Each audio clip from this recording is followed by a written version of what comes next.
আমার সাথে একটু কথা বলো। কি কথা? আমার মন খারাপ। কে বকা দিচ্ছে? কেউ বকা দেয় নাই, এমনি মন খারাপ। তার জন্য তোমার বাবার জন্য। বাবা মাকে ছাড়া দাদি আর চাচার সাথে পঞ্চম জন্মদিন পালন করলো ছোট্ট রিজিক। কেক সামনে নিয়ে রিজিকের ভুবন ভোলানো হাসি। জীবনের এমন কঠিন সময় রিজিকের মুখের হাসি যেন নতুন আশার সঞ্চার করেছে। বাবা মা আজ কেউ পাশে নেই, বাবাও অনেক দূরে। এমন পরিস্থিতিতে 5 বছরে পা দিয়েছে ছোট্ট রিজিক। সকাল থেকেই শুভেচ্ছা বার্তায় ভরে যায়।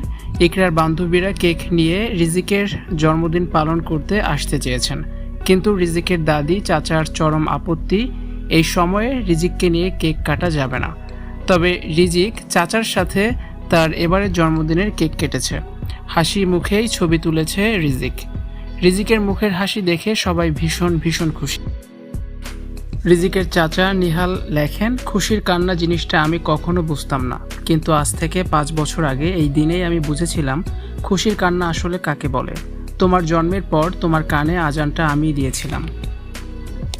তখন কেন জানি মনে হয়েছিল তোমার সাথে আমার বন্ডিংটা অনেক গভীর হবে।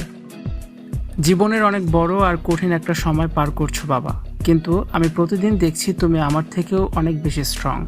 একটা মজার ঘটনা শেয়ার করি। আমার ক্যান্সার ধরা পড়ার পেছনেও রিজিকের একটু অবদান আছে। আমি অনেক দিন ধরেই ব্যথা সহ্য করছিলাম, কিন্তু বাসায় কাউকে কিছু বলিনি। একদিন রিজিক খেলতে খেলতে আমার ফোনটা ফেলে দেয়। তখন আমি ব্যথায় খুব বিরক্ত ছিলাম।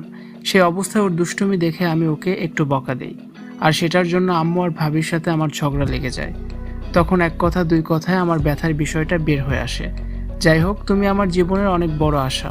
অনেক বড় হও বাবা, তোমাকে জীবনে অনেক কিছু জয় করতে হবে। জীবনে যত বড় ঝড়ই আসুক না কেন, মনে রাখবা তোমার পোপা সবসময় তোমার সাথে আছে। জন্মদিনে রিজিককে হাসি খুশি দেখে কেমন লাগলো আপনাদের?